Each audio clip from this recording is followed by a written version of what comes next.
साथियों, आप सभी का बहुत बहुत स्वागत है आरबीएससी हिंदी ज्ञान के इस भाग में। एनसीईआरटी के पाठ्यक्रम के अंतर्गत आज हम कक्षा 9 के अध्याय सांवले सपनों की याद के प्रश्नों का अध्ययन करेंगे, जो इस प्रकार हैं। प्रश्न 1, किस घटना ने सालिम अली के जीवन की दिशा को बदल दिया और उन्हें पक्षी प्रेमी बना दिया? एक बार बचपन में सालिम अली की एयरगन से गोरैया घायल होकर गिर पड़ी। इस घटना ने सालिम अली के जीवन की दिशा को बदल दिया। इस घटना के उपरांत वे पक्षियों की देखभाल, सुरक्षा की ओर ध्यान देने लगे। इस प्रकार धीरे धीरे पक्षी जगत की ओर ध्यान देते देते वे पक्षी प्रेमी बन गए। प्रश्न 2, सालिम अली ने पूर्व प्रधानमंत्री के सामने पर्यावरण से संबंधित किन संभावित खतरों का चित्र खींचा होगा कि जिससे उनकी आंखें नम हो गई थीं? सालिम अली ने पूर्व प्रधानमंत्री के समक्ष केरल की साइलेंट वैली पर रेगिस्तानी हवा के मंडराने वाले खतरों की बात उठाई होगी, जिससे उनकी आंखें नम हो गईं। प्रश्न 3, लॉरेंस की पत्नी फ्रीडा ने ऐसा क्यों कहा होगा कि मेरी छत पर बैठने वाली गोरैया लॉरेंस के बारे में ढेर सारी बातें जानती है? लॉरेंस की पत्नी फ्रीडा के संबंध में जानती थी कि लॉरेंस को गोरैया से बहुत प्रेम था। वे अपना अधिकांश समय गोरैया के साथ व्यतीत करते थे। गोरैया भी उनके साथ मित्रवत व्यवहार करती थी। अतः यह कथन पक्षी प्रेम को उद्घाटित करने के लिए कहा गया था। प्रश्न 4, आशय स्पष्ट कीजिए कि वह लॉरेंस की तरह नैसर्गिक जिंदगी का प्रतिरूप बन गए थे। अंग्रेजी के कवि D.H. लॉरेंस प्रकृति प्रेमी थे। उन्हीं के समान ही सालिम अली भी अपने संपूर्ण जीवन को प्रकृति के लिए समर्पित कर चुके थे। प्रकृति की सरलता, सहजता का दर्शन उनमें किया जा सकता था। ख, कोई अपने जिस्म की हरारत और दिल की धड़कन देकर भी उसे लौटाना चाहे तो वह पक्षी अपने सपनों के गीत दोबारा कैसे गा सकेगा? कथन के माध्यम से लेखक यह कहना चाहता है कि सालिम अली की मृत्यु के बाद वैसा पक्षी प्रेमी और नहीं हो सकता। सालिम अली रूपी पक्षी मृत्यु की गोद में सो चुका है।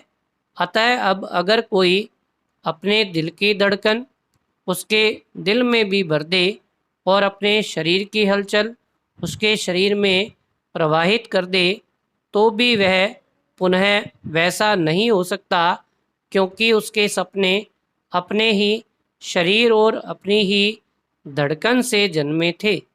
ग, सालिम अली प्रकृति की दुनिया में एक टापू बनने की बजाय अथाह सागर बनकर उभरे थे।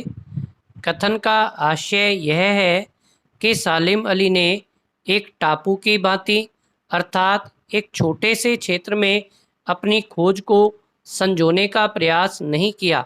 उन्होंने संपूर्ण प्रकृति को अपना घर मानकर नए नए अनुभव प्राप्त किए, अर्थात उनका कार्यक्षेत्र विस्तृत था।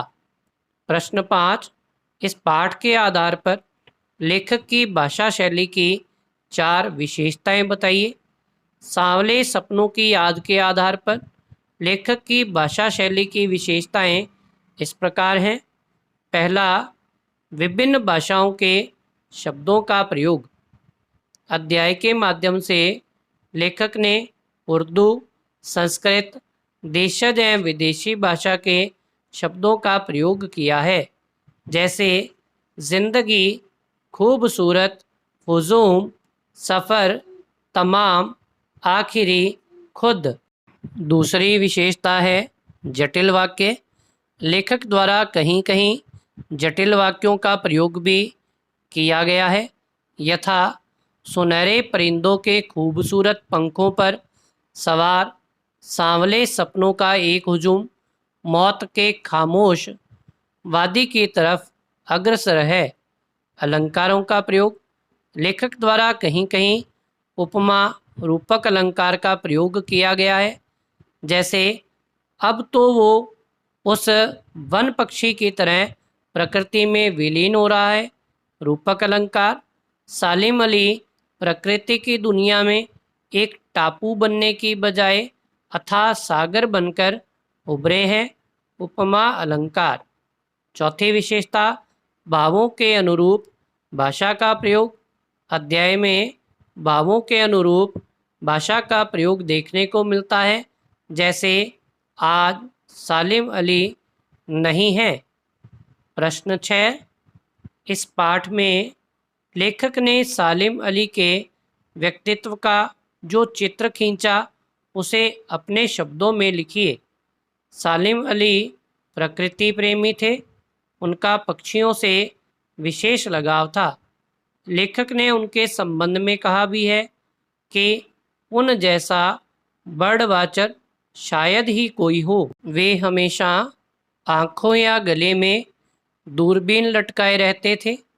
उन्हें दूर आकाश में उड़ते पक्षियों की खोज करना, उनकी सुरक्षा के उपाय खोजना अत्यंत प्रिय था। उनका स्वभाव घुमक्कड़ था। लंबी यात्राओं ने उनके शरीर को कमज़ोर कर दिया था। प्रश्न 7, सांवले सपनों की याद शीर्षक की सार्थकता पर टिप्पणी लिखिए। सांवले सपनों का प्रतीक सालिम अली को बताया गया है। सालिम अली जीवन भर सुनहरे पक्षियों की दुनिया में डूबे रहे। वे उनकी सुरक्षा के उपाय खोजते रहे। इस प्रकार के सपने प्रत्येक व्यक्ति की आंखों में नहीं होते, अर्थात प्रत्येक व्यक्ति पशु पक्षियों से प्रेम नहीं कर सकता। इस कारण सालिम अली के ना रहने पर लेखक को सांवले सपनों की याद आती है, जो सालिम अली की आँखों में मौजूद थे। इस प्रकार सालिम अली के आधार पर यह शीर्षक उचित प्रतीत होता है। आशा करता हूँ कि एनसीईआरटी कक्षा 9 के अंतर्गत सांवले सपनों की याद के ये सभी प्रश्न आप सभी को भली भांति समझ में आए होंगे। एनसीईआरटी के संपूर्ण पाठ्यक्रम को इसी प्रकार प्राप्त करने के लिए चैनल को अधिकाधिक लाइक करें और सब्सक्राइब करें, ताकि भविष्य में आने वाले वीडियोस आपको सबसे पहले प्राप्त हो सकें। धन्यवाद।